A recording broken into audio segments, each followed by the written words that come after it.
네, 이번 시간에는 문화를 이해하는 태도에 대해서 학습하도록 하겠습니다. 문화를 이해하는 태도는, 자, 이 부분 봅시다. 문화를 이해하는 태도는요, 문화의 수준을 평가하는 절대적 기준을 인정하는지 여부에 따라 크게 두 가지로 구분할 수 있어요. 그래서 절대적 기준이 있다고 보는 입장을 우리는 뭐라고 하냐면, 문화 절대주의라고 합니다. 요 위에 써볼게요, 제가. 문화 절대주의. 그러니까 어떤 것이 세련되고 좋은 문화인지, 어떤 것이 발전한 문화인지, 어떤 것이 굉장히 미개하고 별로 발전하지 못하고 열등한 문화인지를 구분할 수 있는 기준이 있다.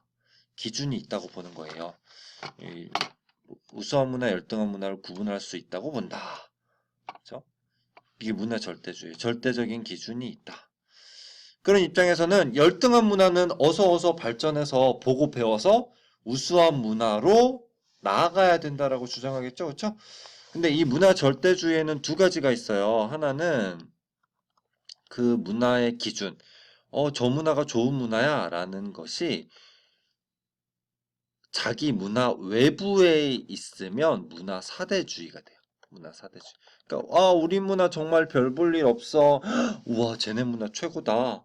이게 문화 사대주의. 문화 사대주의는 역사적으로 봤을 때 옛날 우리 고려시대, 조선시대 때는 중국의 문화를 굉장히 좋은 문화라고 생각하고, 다음 일제강점기 시절에는 일본 문화를 굉장히 좋은 문화라고 생각하고, 지금은 아메리칸 스탠다드. 미국 문화 진짜 최고야라고 생각하는 역사적으로 형성되어 온 문화 사대주의가 있죠. 그렇죠?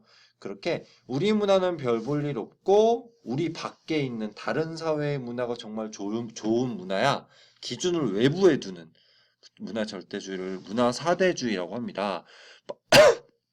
반면에 그 문화평가의 기준을 우리 문화 내부에 두는, 그러니까 우리 문화가 진짜 최고야. 다른 문화 별 볼 일 없어. 그러니까 다른 문화도 우리 문화를 따라해야 돼. 라고 생각하는 문화 절대주의를 자문화 중심주의라고 해요. 자문화 중심주의. 자문화 중심주의. 이해하시겠죠? 그래서 문화 사대주의와 자문화 중심주의는 되게 반대될 것 같은데, 문화평가의 기준, 문화가 어떤 것이 좋고 어떤 것이 열등한 문화다라는 것을 가를 수 있는 기준이 있다고 보는 점에서 공통점이 있는 거예요. 그렇죠? 반면에 그런 기준 따위는 존재하지 않아. 절대적 기준이란 건 없어.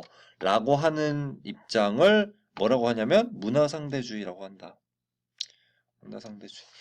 그래서 문화상대주의는 문화의 우열, 좋고 나쁨, 발전과 저발전을 가릴 필요 없이 그냥 그 문화는 그 상황에서 그 환경에서 그 구성원들의 맥락과 상황에서 최선의 결과였을 거야. 그런 문화가 사람들에게 정말 편리했고 사람들이 살아가는데 좋았으니까 그런 문화가 형성되었을 거야라고 이해하면서 바라보는 거죠.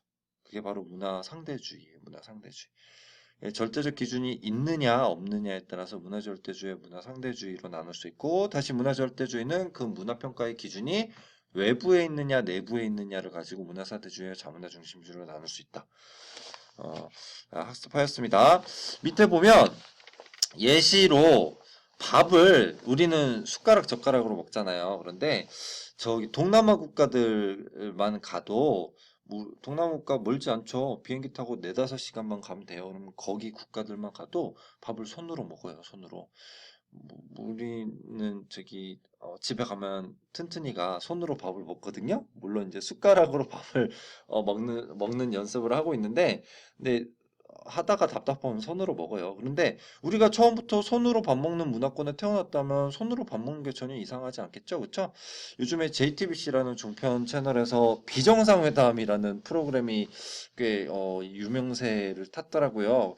거기 이제 그 프로그램을 이제 몇 번 보면 거기에 이제 나오는 출연자들끼리 다 같이 이게 어깨 동무해갖고 식당에 가서 이제 문화 체험한다고 이제 손가락으로 밥을 먹어요. 밥을 먹는데 그렇게 먹는 것이 굉장히 재미있고 맛있고 의미가 있는 것을 이제 생각을 하면서 그렇게 문화 체험을 하더라고요. 그래서 여러분들도 한번 이제 그 뭐 저기 어디죠? 서울의 이태원이나 이런 데 가면 그런 동남아나 중동 지역 사람들을 위한 식당들이 많이 있어요. 가서 이제 다른 사람들이 먹는 것을 보고 이제 맨손가락으로 밥을 한번 드셔보세요. 그러면 그게 이제 처음에는 너무 뜨겁기도 하고 적응이 잘 안 되기도 하겠지만 또 그렇게 먹다 보면 그거에 익숙해지면 그것도 그렇게 나쁜 문화는 아니구나라는 거를 알 수 있을 거예요. 중요한 거는 우리가 그렇게 먹는 사람들은 그러한 사회, 그러한 상황과 맥락 속에서 형성된 문화 속에서 컸기 때문에 그렇게 먹는 것이지, 그 사람들이 지저분하거나 미개해서 그런 건 아니라는 거. 그런 시선이 혹시나, 여러분 머릿속에 있었다면 거두어야겠죠. 그쵸? 이제 그러한 태도를 우리가 기르기 위해서 이런 내용들을 배우고 있지 않은가 싶습니다.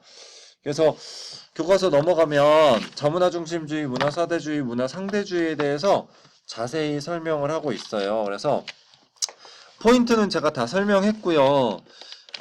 이제 여러분들이 여기 교과서 보시면서 자문화 중심주의의 장점, 자문화 중심주의의 단점, 문화 사대주의의 장점, 문화 사대주의의 단점에 대해서 여러분들이 잘 정리를 하셔야 되고요. 그다음에 문화상대주의는 문화상대주의의 단점은 사실 없겠죠. 문화상대주의 자체가 절대적인 기준을 부정하고 모든 문화를 이해하는 차원에서 문화들을 바라보기 때문에, 근데 문화상대주의가 너무 극단적으로 흐르게 되면 우리는 그걸 극단적 문화상대주의라고 해요. 그래서 여기 나오죠? 극단적 문화상대주의는 경계해야 합니다라는 표현을 쓰는데, 예를 들어서 여기 지금 예시가 나와 있어요.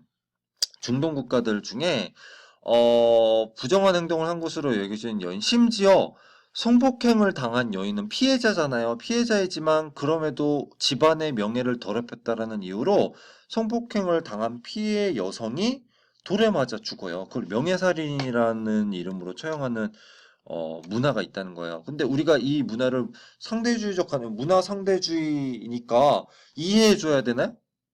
아니죠. 절대 이해해주면 안 되죠. 이것은 정말 여성에 대한 인권에 대한 인간에 대한 이거는 있어서는 안 될 일이죠. 그렇죠? 그래서 인간의 존엄성을 훼손하는 문화는 우리가 문화상대주의로 이해할 것이 아니라, 그걸 이해하는 건 극단적 문화상대주의라는 거예요. 그래서 인간의 존엄성을, 인간의 생명, 인간의 가치를 우리가 지켜나가는 선 하에서 문화 상대주의를 가지고 다른 문화를 바라볼 필요가 있다. 라는 이야기를 하면서 내용이 끝나고 있습니다. 그래서 여기까지 해서 문화를 이해하는 데 있어서의 세 가지 태도, 자문화 중심주의, 문화사대주의, 문화상대주의 설명을 들었고요. 우리 교과서 살짝 앞으로 가서 102쪽을 볼까요? 102쪽? 102쪽. 102쪽을 보면 여기에 어떤 사례가 나와 있냐면요. 2012년 런던 올림픽 여자 유도 경기의 사례가 나와 있습니다. 여기 보세요. 유도를 하고 있는데 여기 이 여성이 이슬람 여성이에요. 머리에 뭔가를 쓰고 있죠? 이게 히잡이에요. 히잡. 히잡. 이슬람권의 여성들은 머리에 쓰는 것들이 있어요. 히잡, 차도르, 부르카, 뭐 이런 것들인데, 그러니까 가리는 정도에 따라서 이 명칭들이 달라지는데, 히잡의 경우에는 머리를 가리는 정도가 가장 약한 그 거의 모자같이 쓰는 그라고 할 수 있습니다. 그런데 이제 원래 유도 경기에서는 머리에 아무것도 착용하면 안 돼요. 뭔가를 착용하면 실격패를 당할 수 있도록 유도 규정이 되어 있었는데, 이 이슬람 여성 선수가 자기는 나의 종교가 이슬람교이기 때문에 내가 히잡을 착용하고 경기에 출전할 수 있도록 허용해 달라라고 요청을 한 거예요. 그랬더니 그 세계 유도 협회에서 이 여성의 요청을 받아들여서 특별히 시합에 지장을 주지 않는 방식으로 특별하게 고안된 히잡을 쓰고 출전할 수 있게끔 배려해 준 거예요. 이해가 가시죠? 그러면 여기에서 찾아볼 수 있는 문화 이해의 태도는 뭐예요? 그렇죠. 문화상대주의죠. 문화상대주의. 상대주의적 마인드를 가지고 이 선수를 바라보고 이렇게 배려를 해준 거죠. 그렇죠? 그래서 이런 문화가 필요하다는 말씀을 드리면서 한편으로는 여러분이 들어본 적이 있을 거예요. 프랑스가 관용, 똘레랑스의 사회라고 하잖아요. 그런데 프랑스에서 오히려 이슬람 여성들의 이러한 히잡 착용을 금지하는 법안을 통과시켰어요. 그래서 프랑스에서는 이슬람 여성이 히잡이나 뭐 차도르나 이런 걸 쓰면 벌금이나 감옥에 갇히는 형벌까지 받을 수가 있어요. 그러면 프랑스는 똘레랑스의 사회인데 왜 이거를 금지할까요? 그것은 프랑스의 특유의 전통이기도 한데, 만민이 평등과 자유를 누려야 되잖아요. 그래서 만민이 평등한 곳에서 사람들이 공개적으로 어떤 자신의 종교를 드러내고 그것을 다른 사람들에게 그러한 분위기를 만드는 것 자체가 그런 사람들 사이에서의 그 평등을 위해할 수 있는 위험성을 내포하고 있다. 그래서 프랑스에 머무는 모든 민중들이라면 그 사람의 종교나 인종과 어떤 성적 지향과 그런 것들에 의해서 차별받지 않는 모두 동등한 위치에 있기 때문에 그렇게 자신의 종교를 드러내는 행위에 대한 거부감을 가지고 있어요. 그래서 이렇게 히잡 착용을 금지하는 법안을 통과시키고 히잡을 착용하는 여성들을 처벌하고 있는데 이것이 이제 이슬람교를 믿는 많은 그 무슬림들에게 어떤 감정적인 거부감을 안겨주고 있죠. 그래서 실제로 또 프랑스 사회의 그런 무슬림에 대한 어떤 사회적 정서적 차별이란 것도 존재하고 이제 그것이 이제 좀 심화되다 보니까 프랑스에서 폭동도 일어나고 최근에는 이제 몇 차례의 심각한 테러 사건들도 일어났었죠.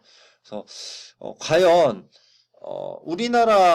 우리나라에선 이런 문제가 아직 본격화되진 않았는데 여성들이 히잡이나 차도르나 이런 어떤 신체 일부를 가리는 의상을 입고 다닌다. 만약에 우리 학교에 한 여학생이 자신의 종교는 이슬람교다라고 하면서 이런 히잡이나 차도르를 착용하고 있을 때 우리는 거기에 대해서 어떤 태도를 취해야 할지 참 이거는 쉬운 문제가 아니에요. 어려운 문제예요. 우리가 아직 겪어보지 못한 하지만 곧 겪게 될 문제이기 때문에 한번 여러분들이 그거에 대해서 우리가 어떤 입장을 취해야 될지 생각해보고 고민해볼 필요가 있을 것 같아요. 자, 여기까지 문화의 태도 마치도록 하겠습니다. 수고하셨습니다.